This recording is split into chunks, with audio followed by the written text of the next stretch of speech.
வணக்கம்.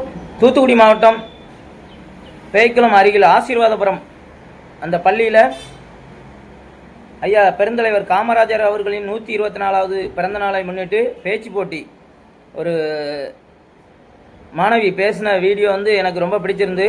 அந்த வீடியோவை நீங்களும் பாருங்கள். நன்றி. கல்வி கற்றிருந்த காமராஜர். கல்வியே ஒருவரின் வாழ்க்கையை உயர்த்தும் மிகப்பெரிய செல்வம் என்பதை உணர்ந்து அந்த கல்வியை மக்களிடம் கொண்டு சென்ற மாபெரும் தலைவர் காமராஜர் ஆவார். காமராஜர் அவர்கள் 1903ஆம் ஆண்டு ஜூலை திங்கள் 15ஆம் நாள் விருதுநகரில் குமரசாமி நாடாருக்கும் சிவகாமி அம்மையாருக்கும் மகனாக பிறந்தார். சிறு வயதிலேயே வறுமை காரணமாக பள்ளி படிப்பை தொடர முடியாத நிலை ஏற்பட்டது. ஆனால் தான் படிக்க முடியாத வேதனையை மற்ற குழந்தைகள் அனுபவிக்க கூடாது என்று எண்ணினார். 1954ஆம் ஆண்டு இவருக்கு முதலமைச்சர் பதவி கிடைத்ததாம். முதலமைச்சர் பதவி கிடைத்ததும் முதல் ஆண்டில் செய்த முதல் பணி என்னவென்றால் அனைத்து கிராமங்களிலும் பள்ளிகளையும் நிறுவினார். பின்னர் பள்ளிகளில் மதிய உணவு திட்டத்தையும் ஏற்படுத்தினார். எப்படி என்றால், நமது காமராஜர் முதலமைச்சராக இருந்த பொழுது 4 சக்கர வாகனத்தில் ஒரு கிராம சாலையில் சென்று கொண்டிருந்தாராம். அப்பொழுது ஒரு சிறுவன் ஆடு மேய்த்துக் கொண்டிருந்தானாம்.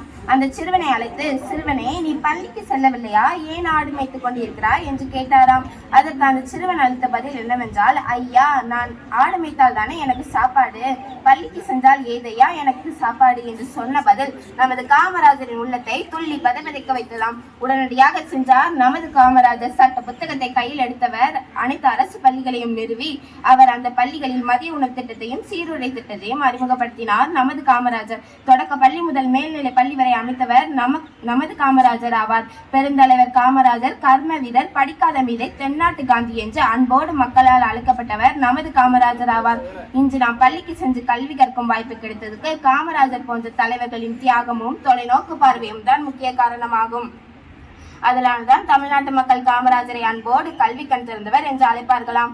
நாம் அனைவரும் காமராஜரின் எளிமை, நேர்மை, கல்வி மீதான அக்கறை ஆகியவற்றை பின்பற்றி நமது நாட்டிற்கும் சமுதாயத்திற்கும் பயனுள்ள குடிமக்களாக வளர உறுதியேற்போம். பேச பழகிய மாதாவுக்கும், பேச்சு பிழை நீக்கிய பிதாவுக்கும், பேச்சு நாகரிகம் கற்றுக் கொடுத்த எமது குருவுக்கும், எமக்கு இந்த பேச்சு போட்டியில் பேச வாய்ப்பளித்த ஆசிரியர் பெருமக்களுக்கும் எனது நன்றிகள். ஏன் த star and shoot the tree. நீ நட்சத்திரத்திற்கு குறிவை மரத்தை சுட்டாலும் பரவாயில்லை என்பார்கள். குறிவைப்பதே முக்கியம். நான் நட்சத்திரத்திற்கு குறிவைத்தேன். சுட்டது மரமா இல்லை நட்சத்திரமா என்பது ஆசிரியர் அவர்களுக்கு தெரியும்.